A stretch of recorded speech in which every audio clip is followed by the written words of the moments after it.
Hello and welcome to another episode of the Knock On podcast brought to you by Zero Tackle. And Dan, we are back. Rugby League is back. Round 1 done and dusted over 2 weekends. I don't like a split weekend of footy, but I love footy. What happened over this weekend, mate? Talk to me, because I was in another country. You were in another country. It's Let me know what happened. good, very good to have you back, Terry. Ron, big shout out. He did exceptionally well last week on a very late call up.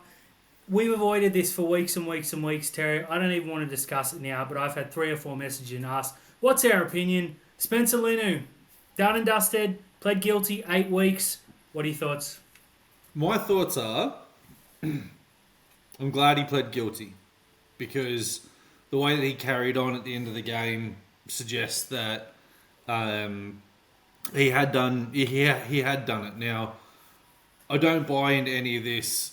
I didn't mean it. I didn't know what it meant. I've been called it loads of times. Someone said something to me on the field, but it's not that. That's like, take that aside of it from Spencer himself. Like, I'm glad he admitted it and copped it and pled guilty, and I think that's why he only got 8 weeks.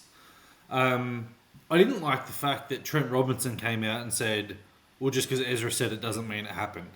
Like, when you get a claim like this against one of your players, the first thing that the coach, the chairman, the CEO, the board, and everyone needs to do is just bunker down and tell everyone, shut up, play it out in due course. You call Spencer aside and say, did you say it?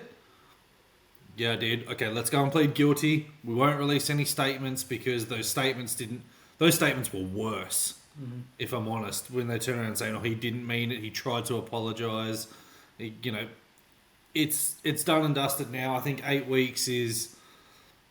Look, I'll call it cheap. I'll call it cheap from the NRL. I think they tried to make a statement, but if you wanted to make a statement, rub him out for half the year. Look, completely fair. I'm kind of on the fence here. 8 weeks isn't a short suspension. It's a long one, and I think it sends a message. I'm fully understanding where players have come out and said it should have been longer. I have no real opinion on how long it should be. I know Marcelo Montoya said something a couple of years ago and got 4 years. Much 4 weeks. different. 4 weeks rather. Much different circumstance. I think the NRL handled this the best they could. It was something that, I don't know if it ruined the Vegas weekend, but it certainly put a dampen on it. The fact he came out and said, pled guilty, and he attempted to apologise. He did apologise public. I think that's why we're looking at 8 instead of 18 weeks. I think they were damned if they do, damned if they didn't. If they gave him 4 weeks, people are going to scream murder. If they gave him 16, they're going to scream murder. They give him 8, it's the same. I'm glad this didn't play out in as it could have, because it got really, really dirty, really bad. That's not saying anything about this is positive. It was to the point where you and I didn't even want to discuss this on camera across multiple shows. It's we try and bring a bit of light to the game that can be very harsh at times. So I didn't even want to put it on here. It's just that I felt we had to. Yep. I think 8 weeks is good. I think we need to move on. Yeah, 8 weeks is some justice, but let's move on now. Incredible. Now, as predicted by certain someone on our other show, Rugby League Outlaws, please make sure you check it out, Wayne Bennett made some selection errors last week and has quickly rectified them. Okay, there were a few injuries, but I was going to say, and I'm going to say, he was going to make them anyways. Those that haven't seen Jack Cavarillo's come straight back into the team, Tessinu has made way, and we've seen Ewan Aitken and Jared Wallace come in as they should have been from the start. Did he listen to our podcast? Did he steal my ideas? And why is it good? Yeah, look, he did listen to the podcast, we know, because Wayne always sends us the thumbs up every week. He did steal our ideas. It's okay, like, Wayne, we'll get on your payroll, we'll help you out. In all seriousness, I jumped onto a Dolphins forum last week, after the game, and you try to catch people who maybe have a clue about what they're talking about, or maybe know someone in the club, and basically the reason that Jake Averillo was in Queensland Cup last week was just to get some miles under his legs. Missed a big chunk of the preseason. Missed a big chunk, didn't play a lot in the trials as well because he had that nasty knee injury. So that was literally about miles in the legs. I will say this though, Jake Averillo in a wheelchair would have been better than Tessinu. Absolutely. Yeah, I think Ewan Aitken has come into the team out of injury, but should have been there from the start. Jared Wallace, the fact that you have got a guy who's played Origin sitting on your bench doing nothing when you've got some really, really bog average first graders out there. Yeah, look, the Dolphins. This is the situation they find themselves in. We said their 1 to 20 is okay. Outside of their 20, they're really, really, really average. And the injury crisis and the form crisis is going to hit. But Wayne had to. The decision had to be made. Wayne had to pull the trigger. Certainly did. I love the Ewan Aitken in, and now it's not we're talking about a 23-year-old here. He's very experienced, but that was an old pack. It was an immobile pack, and it got run round by the Cowboys are okay, I suppose, maybe a little bit better than okay. Perhaps I underestimated them in the preseason, but they're not a premiership favourite, and they ran them off the park. And by all they should have ran 50, 60 points up. I'm happy with the changes, but the big one for me is Sean O'Sullivan was made the scapegoat. He's out. Young Katoa's in at halfback. I thought for sure Cody Nicarima was going to be the one to make way. Sean O'Sullivan's gone to the bench. This is an interesting team to say the least. Cody Nicarima was dreadful. The two things that I remember from him are they passed him the ball from dummy half and he dropped it. Then they passed him the ball from dummy half and he dropped it. He didn't get to his kick either time. Look, very interesting team. Very interesting team. I think Ewan Aiken's only in because Connolly Lemuelu is out. It's good to see Ray Stone has been dropped as well. But yeah, this is a really ordinary team, and Sean O'Sullivan, he's probably their best. He's their best half. I don't think dropping him is a good idea. No, I think he's overreacted, which I called for full disclosure, but I think he had to have a bit of calmer head there. But I like the changes. I think it's better because, quite frankly, it couldn't be worse. Speaking of couldn't be worse, mate, the West Tigers, they enter the season on the back of 2 straight wooden spoons. It literally cannot get worse for them. They've had an extra week off. Will it benefit them, or will they start slowly, being that this is our round 1, where Canberra are going in with a game under their belt? Look, I think for the Tigers, you probably look at that and just go, you know what, the extra week off is not bad. Then you realise that you're playing Canberra down in Canberra, where you have a horrible record recently, and the Raiders will have in their sales after going up to Newcastle and absolutely pantsing them. The Tigers now are probably going, you know what, wish we could have played round 1 to have those reps in there as well, but it gives that week off gave Benji the extra week to fire him up, gave him the extra week to, sit around and watch footy and pick teams apart. And now they kind of know what Canberra are capable of. But yeah, you like that the odd amount of teams is dreadful.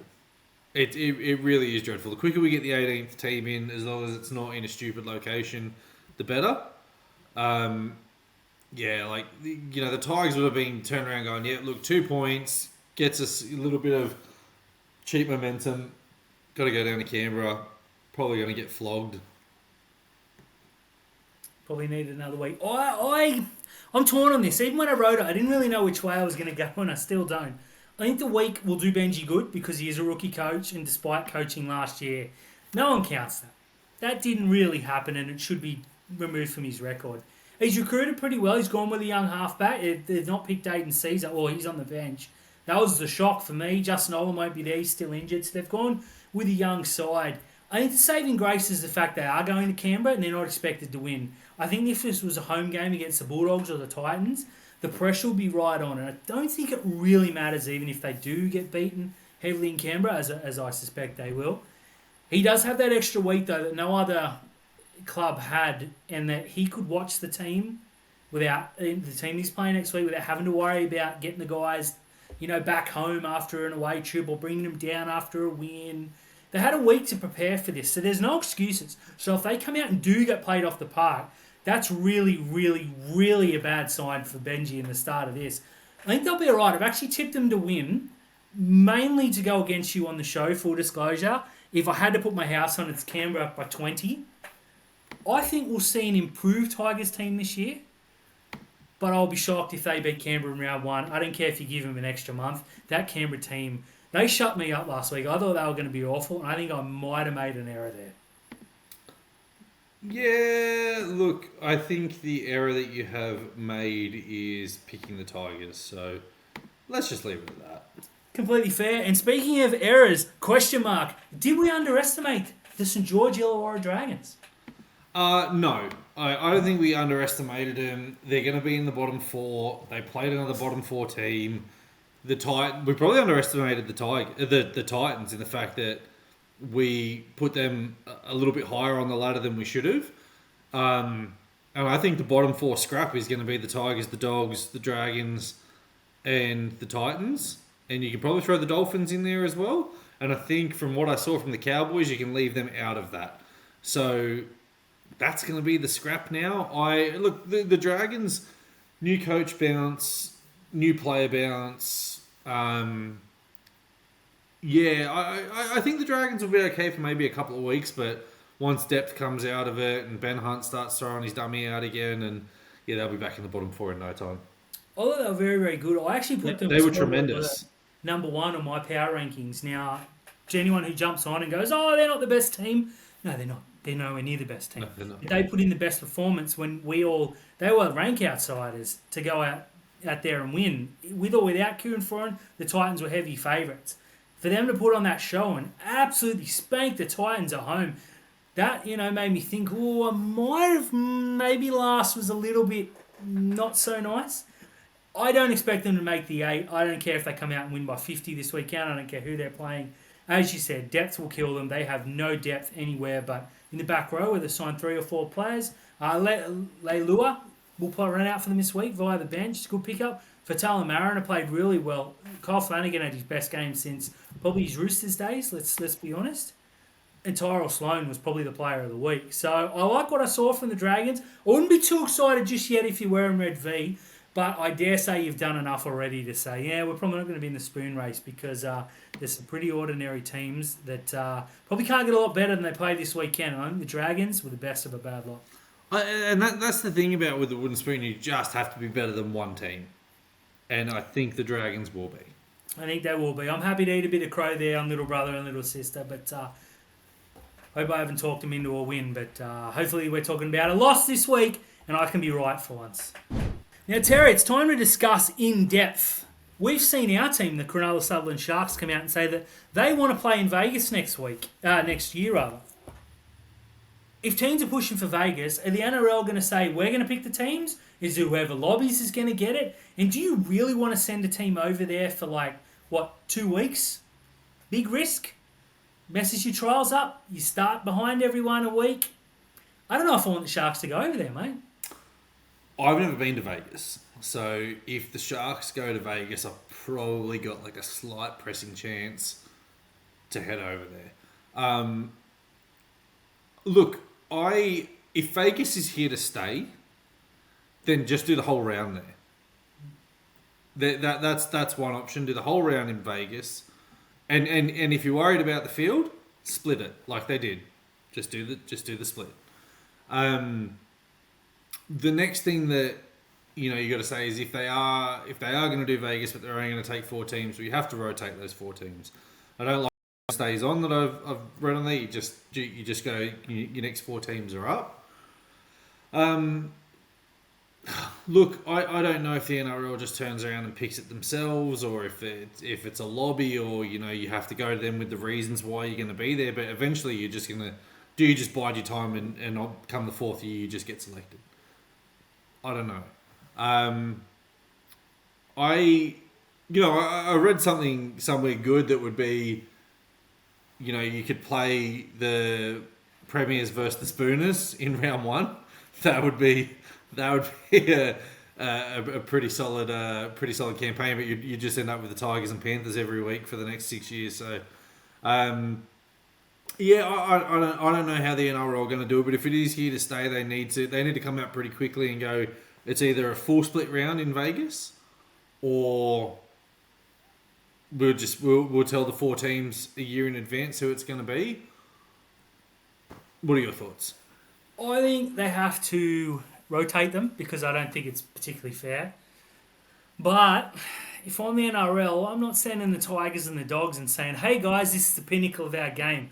And I don't mean that as a shot at either team. The fact is, that round one game, we're not talking the success that we saw in the games we saw because they sent 4 very good teams, all teams that are considered, not title favourites, but heavies. They're top 8 or thereabouts, especially in round one. Well, Turbo and DCE, etc. are really fit.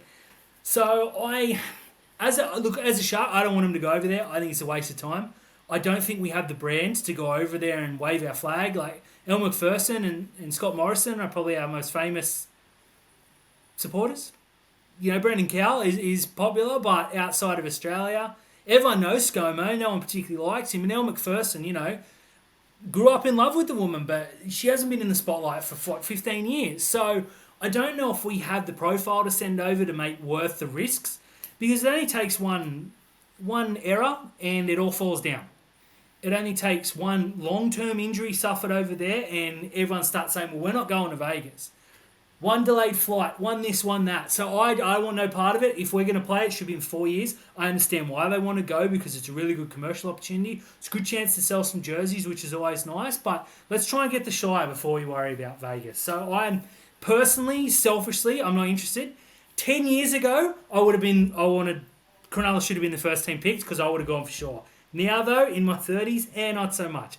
Yeah, I don't see I think I've got a lot coming up in the next couple of years. So, I've got a wedding to pay for in 2025, and I'm going to Japan for my 40th birthday in 2026. So, if we can go 2027 or 2028 when I've got a little bit of cash behind me, that'll be great. Might even shout you a ticket, Dan. Look, well, in that case, let's go Sharkies to Vegas. I can understand why, but I think the NRL's got to say, look, we're going to pick the 4 best teams. Speaking of worry, Terry, some teams are going to be 0-2 in just under a week's time. More specifically, get this. The Broncos, the Panthers, the Warriors, the Bunnies, and the Knights. At least one of those teams is going to go in as 0-2. Is it time to worry for those teams? 2 games, no way. You saw the Panthers start slow last year. We saw the Cowboys lose 3 in a row the year that they won the competition. Cronulla started slow the year that they won the competition. Melbourne never starts slow. It's sort of like round 5 is when you start to get on your radar. If you're 1-4, that's when you got to panic. You don't panic after 2 weeks, and especially like South. Fair enough, Souths were. I thought they were going to beat Manly by 12. I thought it was going to be the reverse scoreline, right? And then they play Brisbane away, so that's nothing to worry about. If they lost to Manly and then went and lost to the Bulldogs, maybe that's something to worry about. But if they come away from Brisbane 0-2 with a negative for and against of negative 20, you can make that up when you go and spank someone like the Titans in a couple of weeks. So that is completely fair, and I hear where you're coming from. But the Bunnies, if they start 0-2, they have to play the Roosters. Now that little Vegas mini tournament is really going to skew. There's a very good chance the Bunnies start 0-3, which against probably 75% of the other teams, I don't think they do. So I think that's going to skew, and I'd be shocked if any fan came out and said, oh, good, we're 0-3. But I certainly wouldn't be worried because of the strength of opposition. You hit the nail on the head there. If you start losing to the teams that you expect to beat, then it's panic stations. But no team in the world wants to start 0-2, let alone 0-3. The Warriors face a very, very hard couple of weeks. They got Melbourne, and then I think they got a tough home game next week. They're the sort of team, them and Newcastle, if they start slow, I would start going, ooh, was last year a fluke? But we saw both teams start very slowly last year to the point where we thought Newcastle were going to finish last. And the Warriors were nowhere near the 8. Both clicked in late. I certainly wouldn't worry, although South 0-3, few injuries on the horizon, not so good. Speaking of South Sydney, Terry, Joy Arrow has been injured. Shoulder injury, I believe. Could be 4 weeks. If he needs surgery, his season is done. Now, I jumped on a South forum. I took your persona and jumped on some forums, spoke to some South fans. They're worried that this is becoming way too eager occurrence. It happens too often. These players are getting injured. they just unlucky, or does their health and fitness team and their rehab team need to take a good look at themselves, because their injury concerns right now are tenfold to any other club. Yeah, it starts becoming a concern when it's different players multiple times, right? So, like, if you've got the same player injured every year, you just turn around and go, that player's really unlucky. Like Braden Burns, for example. I know he's back at South Sydney now, but you take Braden Burns 5 years ago, it was Braden Burns had a rich run of form, Braden Burns got injured, Braden Burns come back, Braden Burns in a rich vein of form, Braden Burns got injured. That Tom Turbo is another one, right? You can't blame Manly's strength and conditioning staff for someone whose body just lets them down. But for South Sydney, you're starting to look at, Cody Walker was a doubt going into the season, and he looked terrible in round one. Latrell Mitchell is always good for an injury. Jai Arrow is becoming very injury prone now. It's a very, very unique job to have as a strength and conditioning coach. And if you get it wrong, the coaches will point the finger because they don't want to lose their job. It's starting to become a bit alarming for the Bunnies. Yeah, I certainly don't want to pretend like I know better than these Bunnies fans that have looked into it, and they've got a lot more info than I do. My thinking is that they're all different injuries. Like, his is a shoulder. I know a couple of the wingers have got knee injuries. Latrell's injured pretty much everything, and I say that with no joy on my face because I love Latrell, but it's always something different. It's hard to put the blame on them. If everyone had a knee injury, you're like, what are they doing at training? What are they running on? Are they, the boots no good? Are they're warm? Their cool down's no good. It just seems too random to really put the blame on. But that's not what South fans are saying. They're saying that their strength and conditioning has been a real concern for a lot of years now. Mm-hmm. Now, full disclosure, I don't pay a lot of attention to this unless it's Supercoach worthy, unless it's the Sharks. I can tell you every injury and how it happened and when they're coming back, etc., etc. So these South fans have done that research. If they're saying it's a problem, I'd definitely be looking at it from Demetriou. And I guarantee you, if they miss the finals this year for a second straight time with that side, he's out of a job. I don't care what hype he came in. I don't care what apprenticeship he did. I don't care what promises were made. You miss the finals twice in a row with a side that should be in the top four, especially the Bunnies, you're gone. So I think he needs to make a change right now either way. And do you remember who I said was the coach under the most pressure on Rugby League Outlaws? I don't, Terry. Who was it? It was Andrew Demetriou. Jason Demetriou, sorry. Well, Andrew Demetriou was the old comedian, wasn't he? I think now it's double time, mate. Very good shout. Should watch out. Hey everyone, thank you for tuning in to another episode of the Knock On Podcast, brought to you by Zero Tackle, the best website for all your rugby league content, up-to-date injuries, rumours, transactions, player movements, and the best writers as well, including yourself, Dan. What have we got to look forward to coming up on Zero Tackle? You mentioned the power rankings. Who's on top? Who are we looking out for? Look, I'm going to give it away. On top, St. George Illawarra Dragons. Never thought I would say those words. And I deserve the boo. And I guarantee when it drops tomorrow morning, I'm not going to be too popular. And I don't particularly care. In last spot, you can't go past the Dolphins. They were absolutely atrocious. Played off the park at home. 2 new recruits. Big name recruits. Huge crowd. All the expectation.